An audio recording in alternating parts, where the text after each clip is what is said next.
Kadang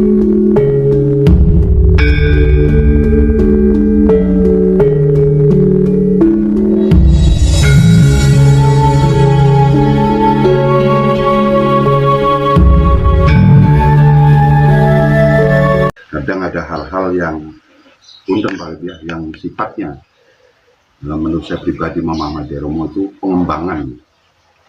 Begini loh caranya, Ya. selalu begitu Pak. Ya, pengembangan spiritual. Pengembangan spiritual.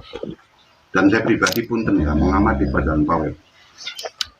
Saya dan berusaha ya, atas bimbingan Romo itu.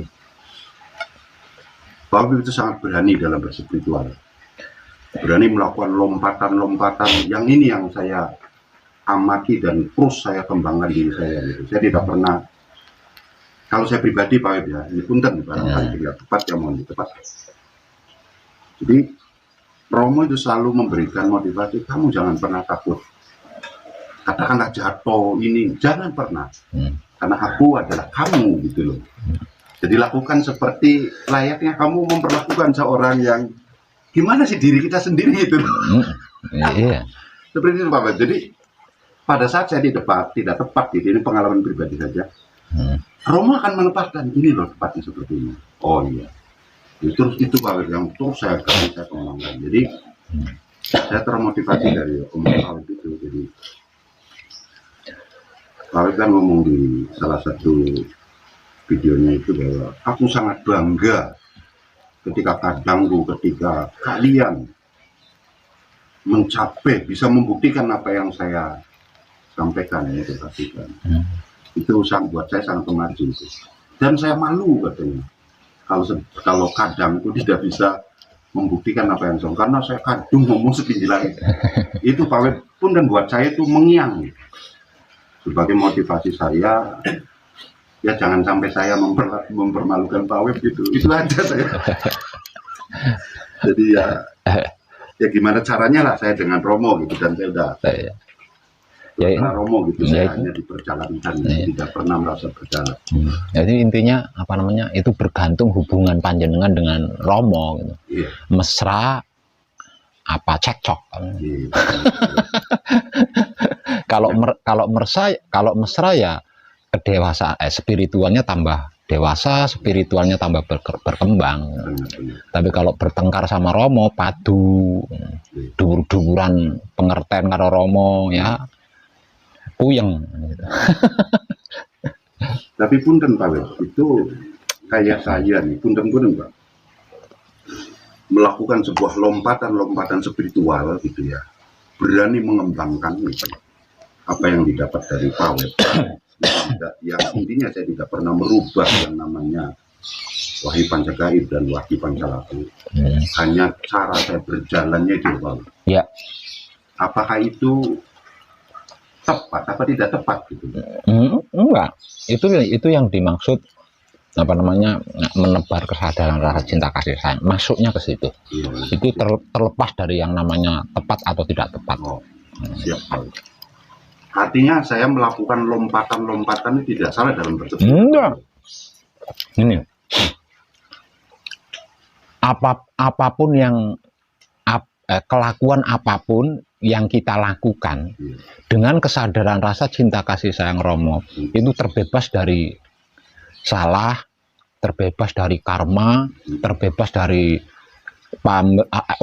ego, pamrih, arogan, terbebas dari apalagi ya, pokoknya terbebas semua. Tapi kalau sedetik saja kita tidak manunggal dengan Romo, gitu. Kita tidak manunggal dengan Romo. Ini loh salah, ya. Saya melakukan ini loh salah, tidak tepat saya melakukan. Karena apa? Karena ngomong sambil makan. Nah, ini udah nggak tepat ini yang saya lakukan. Tapi ketika seseorang itu manunggal dengan Romo, nggak ada yang nggak tepat, semuanya tepat. Walaupun saya sambil makan pisang goreng, teriak-teriak itu pun bukan salah, nggak salah. Jadi intinya di situ. Jadi ketika manunggal dengan Romo, jangan berbicara salah, jangan berbicara benar, Jangan berbicara ego, pamrih, arogan, dan jangan berbicara apapun itu. Nikmati aja rasanya. Nikmati saja rasanya. Terus nikmati rasanya dengan kesadaran cinta kasih sayang. Dan di situ nanti ilmu sainsnya akan kita dapatkan. Terus ini Pak, punten. Jadi pada saat saya pada setiap patra, setiap samadhi, terutama di dimensi samadhi, itu yang saya alami, mau samadhi apapun, ya patra itu sama dengan posisi saya patra manunggal jati dalam pada saat samadhinya Pak. Iya. Selalu mengalami sikon atau kondisi di mana peristiwa di sini terjadi gitu Pak. Ya. Apa memang seperti itu? Apa memang harus mendapatkan sikon itu pada saat pada itu aja Pak? Pada manunggal jati aja. Ya sikon itu harus selalu kita pegang dalam keadaan apapun, bukan cuma di samadhi saja. Cuman kan kalau bahasa jelasnya punten Pak ya. Kalau bahasa jelasnya kan pada saat pada samadhi. Kalau di luar itu kan yang kita pegang kan rasanya itu. Iya. Menebarnya itu.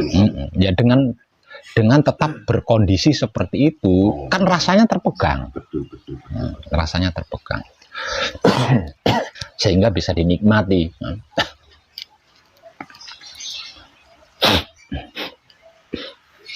Jadi intinya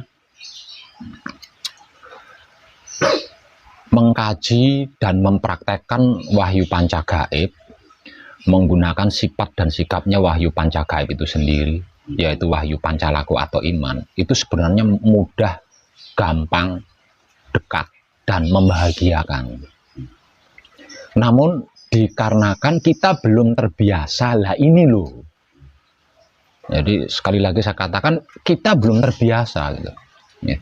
Jadi menjalankan ibadah yang satu ini loh kita belum terbiasa. Ya.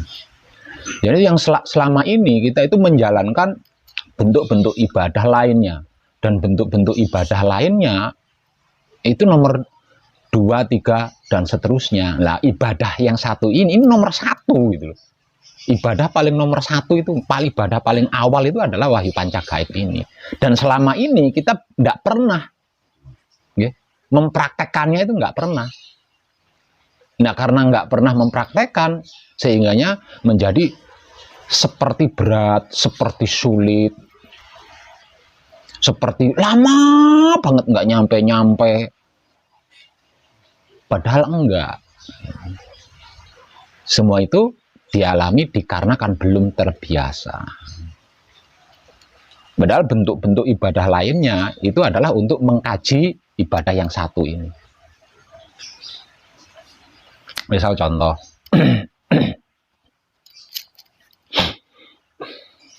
ada tiga benang merah atau inti ya di dalam wahyu panca gaib. Di dalam laku spiritual hakikat hidup ada 3 inti atau 3 benang merah. Inti pertama atau benang merah pertama adalah jati diri.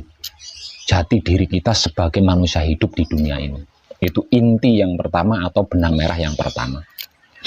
Yang kedua, inti yang kedua atau benang merah yang kedua adalah kesadaran rasa cinta kasih sayang Tuhan yang menggerak-gerikkan jiwa raga kita.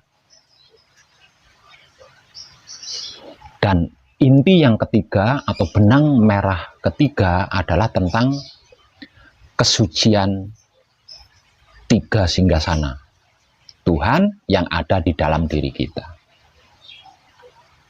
Intinya ada di situ sebenarnya. Intinya ada di situ. Jadi seluruh informasi tanpa tedeng aling-aling dari saya itu poinnya ada di situ, intinya ada di situ, benang merahnya ada di 3 hal itu.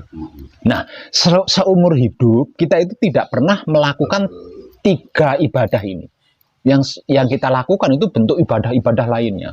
Padahal ibadah-ibadah lainnya itu untuk mengkaji 3 ibadah ini, karena intinya di situ. Intinya di situ. Satu misal contoh.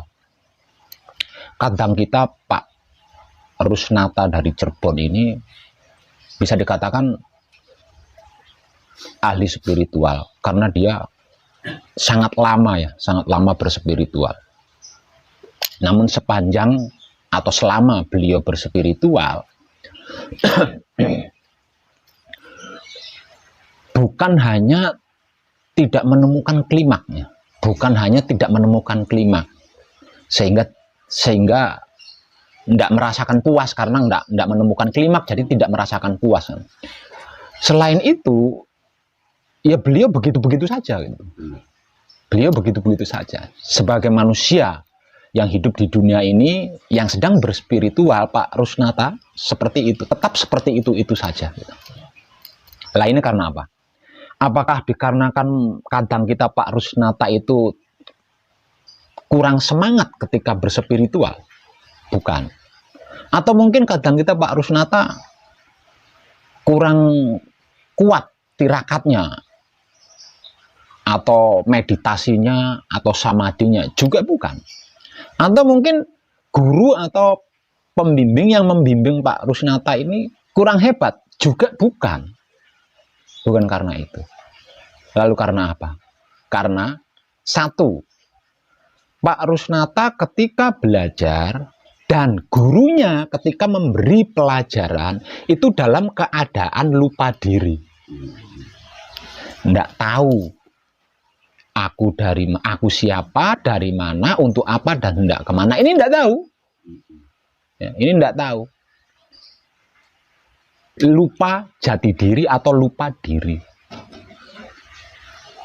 Tapi bagaimana mungkin seseorang bisa ingat jati diri? Bagaimana mungkin seseorang bisa ingat diri? Lawang tahu saja enggak. Nah, jadi diri kita itu siapa, dari mana, untuk apa, dan hendak kemana. Ini tidak diketahui oleh dua-duanya. Yang belajar dan yang sedang memberi pelajaran. Satu itu. Nah, artinya selama pembelajaran ini terjadi, berarti kan dilakukan oleh dua orang yang lupa diri.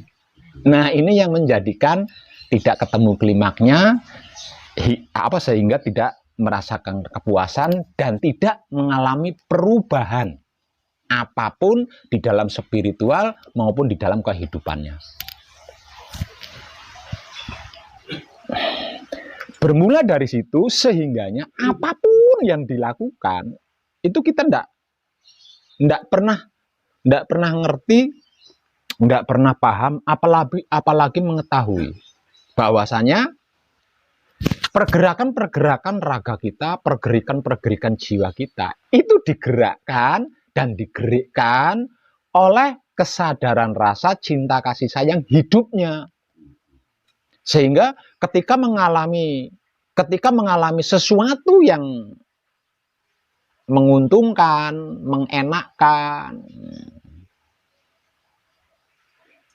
bangga, bahagia, dan amat sangat bersemangat untuk mengucapkan terima kasih kepada Tuhan. Nah, nggak tepat tau Isan. Nah, yang kedua, ketika mengalami kegagalan, ketidakenaan, ketidakpuasan, super kecewa.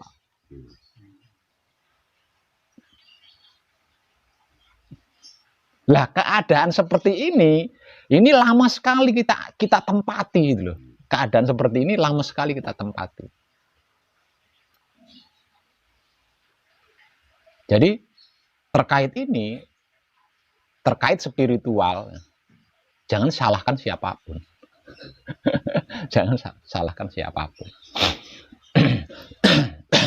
Makanya di dalam pengkajian ini dan pemraktekan ini, saya selalu wanti-wanti dan memberikan motivasi, apapun dan bagaimanapun, jangan pernah lupa jati diri.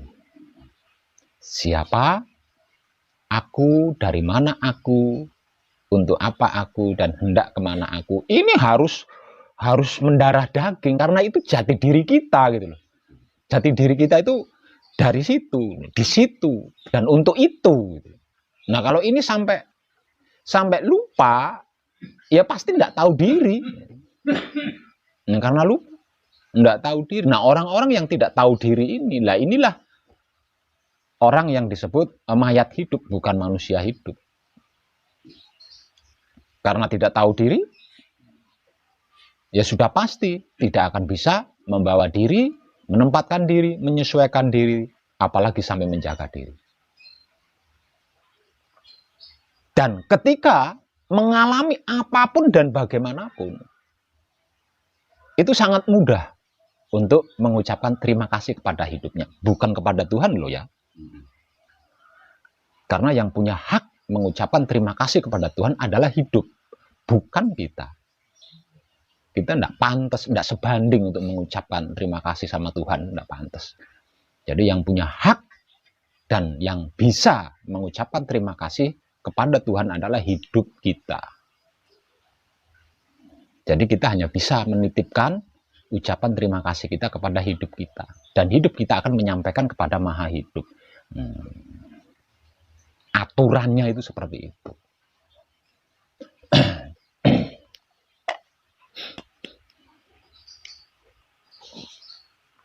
Sebenarnya gampang sekali, gampang, mudah, dan itu paling dekat. Namun sekali lagi saya katakan, dikarenakan kita belum terbiasa, belum terbiasa ini. Lalu untuk bisa menjadi sebuah kebiasaan harus continue. Ya, harus continue. Lah, continue ini bukan sesuatu hal yang sederhana gitu loh. Continue ini bukan sesuatu hal yang sederhana. Justru pembelajaran ekstra di dalam laku spiritual, dalam model apapun loh, itu adalah ada di continue-nya laku. Gitu. Nah, kalau bahasa religinya istiqomah, kalau bahasa Cirebonnya tumaninah. Tumaninah. Nah, itu bergantung di situ.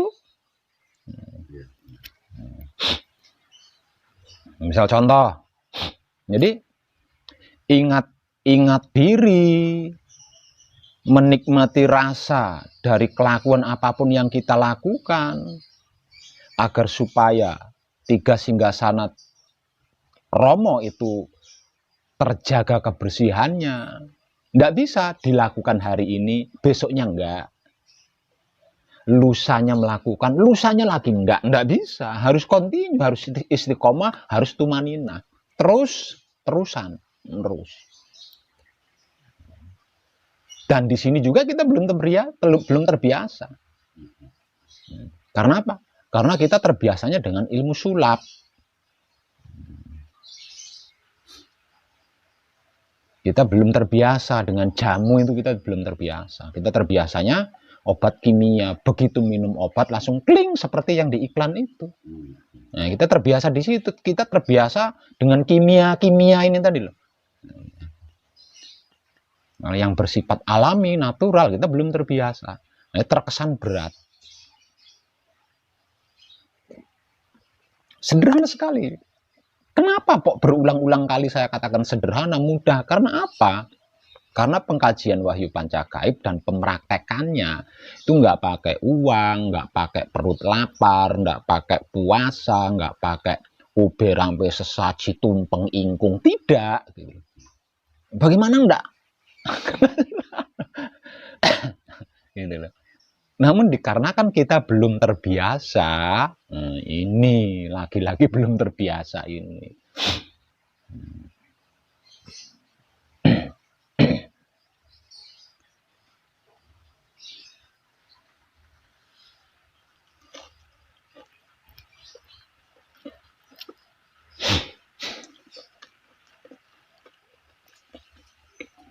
Jadi benang merahnya tuh intinya di situ Pak. Iya. Tiga poin itu tadi. Adanya di situ. Kalau tiga itu kita miliki gitu ya. Tiga itu kita miliki. Loh, manusia hidup itu magnet. Manusia hidup itu magnetnya alam semesta. Manusia hidup itu apa ya? Portalnya alam semesta. Tapi kalau tiga hal itu belum kita miliki, kita masih bagian dari alam semesta ini. Kita masih bagian dari alam semesta ini yang suka tidak suka akan saling berbenturan. Bahkan dengan angin sekalipun. Bahkan dengan angin sekalipun. Panjenengan pasti pernah deh mengalami ketika tertiup angin merinding, meriang. Ya, itu tandanya kan berbenturan dengan angin, bermusuhan kan dengan angin.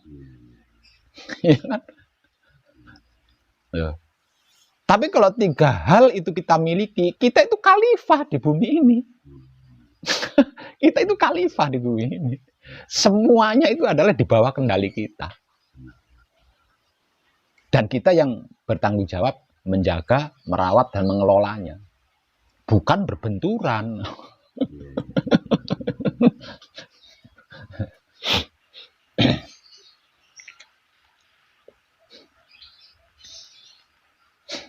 Dari kunci itu tinggal kembang ini kalau dia. Jadi 3 itu berkaitan. Jadi manakala seseorang itu ngerti, paham, tahu, dan ingat jati dirinya, maka dimulai pada saat itu mereka berlima, sang penggerak dan penggerik tubuh kita ini aktif. Nah, kalau mereka berlima bergerak dan bergerik dengan seia sekata, tidak ada sesuatu apapun yang tidak kita sadari. Nah, kalau tidak ada sesuatu apapun yang tidak kita sadari, artinya di situ kita tahu, kita paham, kita ngerti bahwa tidak selembar daun pun yang jatuh ke bumi tanpa kehendaknya. Nah, kalau kita sudah mengetahui semuanya, segalanya, seluruhnya itu adalah Dia itu sendiri, sudah pasti 3 singgasana ini akan terjaga kebersihannya. Udah pasti itu, enggak bisa enggak. Otomatis banget. Iya. Nah, kalau 3 singgasana ini sudah terjaga kebersihannya, maka dia akan bersinggasana secara bergantian. Gitu. Secara bergantian dia akan bersinggasana di 3 singgasananya itu, menyesuaikan apa yang menjadi pergerakan dan pergerikan kita. Ketika kita bergerak dan bergerik seperti ini, dia akan bersinggasana di sini. Ketika kita bergerak dan bergerik seperti itu, dia akan bersinggasana di sini. Terus seperti itu. Tanpa harus meniup-niup kursi dulu. Kalau diibaratkan raja duduk di singgasananya itu enggak harus itu enggak. Orang dikebasi disit. Ya.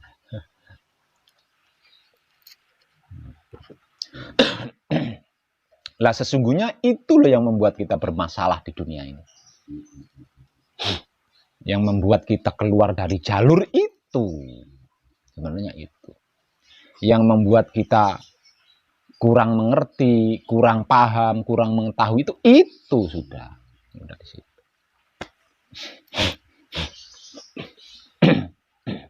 Lah, andai saja setiap orang belajar sejak awal diberitahu, ini loh jati dirimu.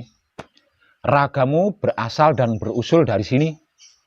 Jiwamu berasal dan berusul dari sini. Hidupmu berasal dan berusul dari sini. Dan itu tertanam, pelajaran model apapun bisa dicerna. Karena apa? Karena jati diri kita inilah yang menjadikan seluruh organ kita bisa aktif sesuai tugasnya masing-masing.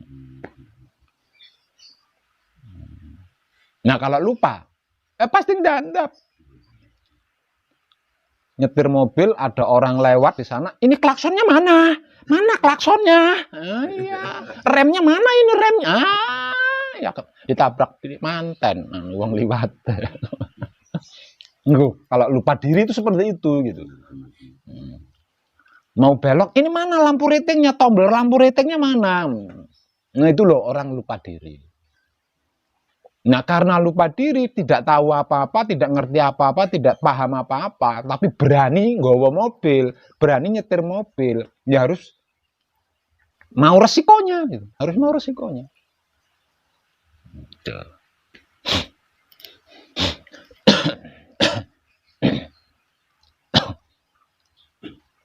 Seperti itu. Nah, wahyu panca gaib tidak bisa dikaji dan dipraktekkan tanpa itu. Tidak bisa. Dalam keadaan lupa, tidak bisa. Tidak bisa. Karena apa? Karena dalam keadaan lupa, pasti wangel. Menebar kesadaran rasa cinta kasih sayang Romo kepada siapapun, terhadap apapun, dimanapun, hingga sampai kapanpun, pasti sulit. Padahal sesederhana itu kan, Mbak. Menebar kesadaran rasa cinta kasih sayang Romo kepada siapapun, apapun, dimanapun, hingga sampai kapanpun. Caranya sangat sederhana. Tinggal menikmati rasanya, kelakuan yang kita lakukan. Apapun itu. Kan sederhana banget tuh. Jadi bukan ngobrol cinta, kasih sayang, bukan. Ngasih uang kepada pengemis juga bukan. Ngasihkan harta bendanya kepada kepada orang miskin juga enggak. Atau mensedekahkan apapun yang kita miliki kepada seseorang juga tidak. Tinggal menikmati rasanya kelakuan yang kita lakukan apapun itu. Nah, sederhana kan. Tapi namanya juga lupa kan. Lupa diri ya angel dan susah dan misalkan susah. Nah, kalau itu sudah, kalau menebar kesadaran rasa cinta kasih sayang Romo sudah, otomatis 3 singgasana Tuhan akan terjaga kebersihannya. Tidak ada satupun makhluk yang bisa menjaga 3 singgasana Tuhan, apalagi membersihkan. Nggak ada. Karena apa? Karena bagian diri manusia itu ada yang disebut ego, pamrih, arogan. Ini nggak bisa manusia hidup pisah dengan 3 hal ini, nggak bisa. Nggak bisa. Dan 3 hal ini bisa mengimbangi kita, bisa mengikuti kita dalam keadaan apapun. Makanya 3 hal ini tadi disebut sebagai ratu telu. Ratu telu untuk bilah wis pokoknya. Kayak gulang-gulang. Mengerikan. Nah, manusia tidak bisa. Kalau tidak ada itu, ya senewen, gila. Nggak ada itu di dalam dirinya, gila. Karena keberadaannya sebenarnya dibutuhkan. Sangat dibutuhkan, sangat dibutuhkan, sangat dibutuhkan.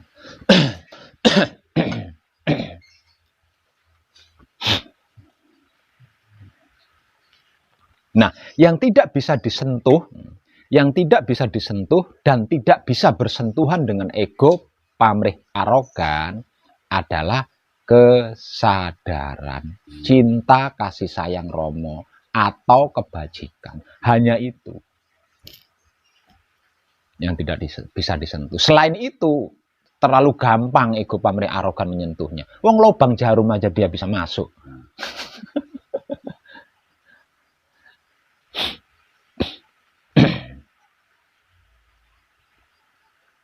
Ini banyak yang masih bingung di sini, banyak. Caranya melakukan kebajikan itu bagaimana ya Pak Web? Caranya menebar kesadaran rasa cinta kasih sayang Romo itu seperti apa ya Web? Padahal segitu gamblangnya. Jadi banyak yang berpikir melakukan kebajikan itu kita menolong orang jatuh, menolong orang kecelakaan, membantu orang miskin, memberi orang yang tidak punya, dianggapnya seperti itu. Kalau itu mampu kita lakukan, bisa kita lakukan, lakukan. Lakukan. Tapi bukan itu intinya. Untuk apa kita memberi uang kepada seorang pengemis kalau pergerakan dan pergerikan yang kita lakukan dari awal kerentek mau ngasih uang sampai benar-benar terjadi ngasih uang, nggak tahu. Asal ngasih aja gitu. Untuk apa? Sia-sia. Sia-sia. Kalau itu sampai dipaksakan, justru pemberian kita itu akan mencelakai. Akan mencelakai orang yang kita beri.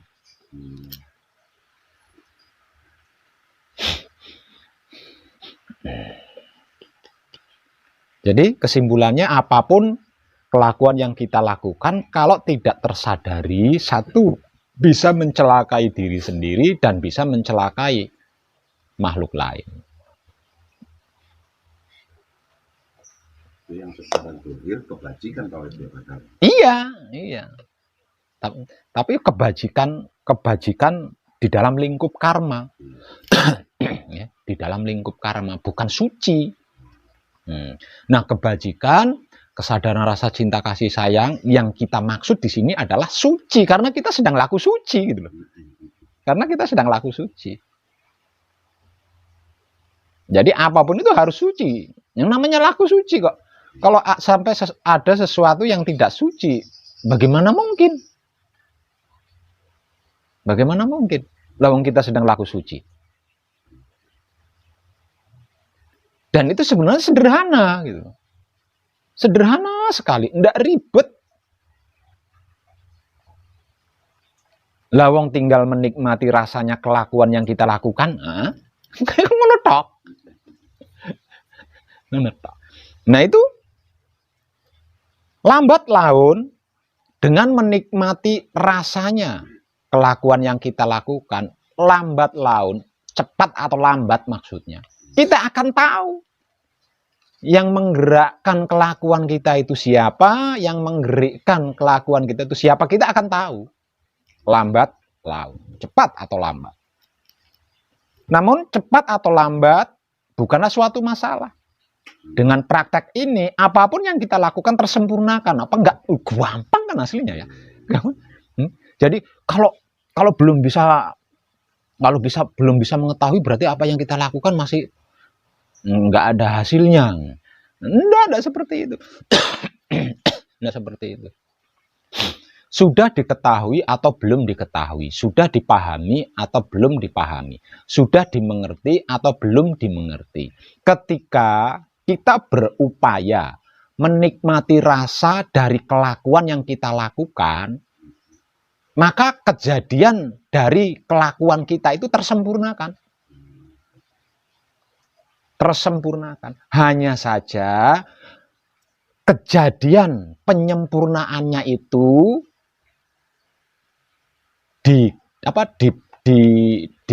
kepegang apa belum, itu Pak. Kepegang atau belum. Untuk mengetahui antara kepegang atau belum itu gimana? Lah harus continue ini tadi. Harus tumaninah ini tadi. Harus istiqomah ini tadi. Jadi tidak bisa sekarang melakukan nanti enggak. Nanti melakukan enggak bisa seperti itu. Tidak bisa seperti itu. Karena di situ prosesnya alami, ya. Natural. Jadi tidak seperti obat kimia, begitu diminum langsung reaksi.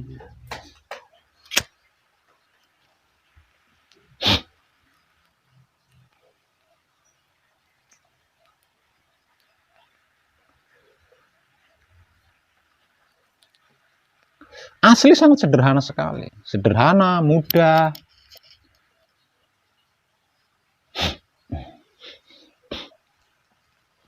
Namun belum terbiasanya kita itu yang nah, kalau saya berbicara tentang kita belum terbiasa, nah ini wah repot saya. Udah repot saya di situ. Karena apa? Karena itu soal pribadi ya. Soal pribadi disebabkan kaitannya dengan kesadaran diri. Nah, diri ini kan masing-masing. Bukan golongan. Itu. Jadi saya hanya bisa menunjukkan jalannya. Nah, tergantung panjenengan mau melalui jalan yang saya tunjukkan apa enggak. Gitu tok perkorone. Perkara cuma di situ.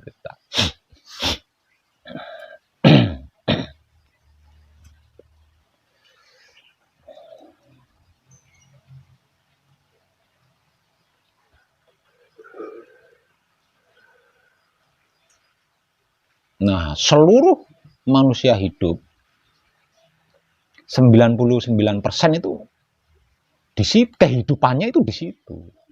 Kehidupannya itu di situ.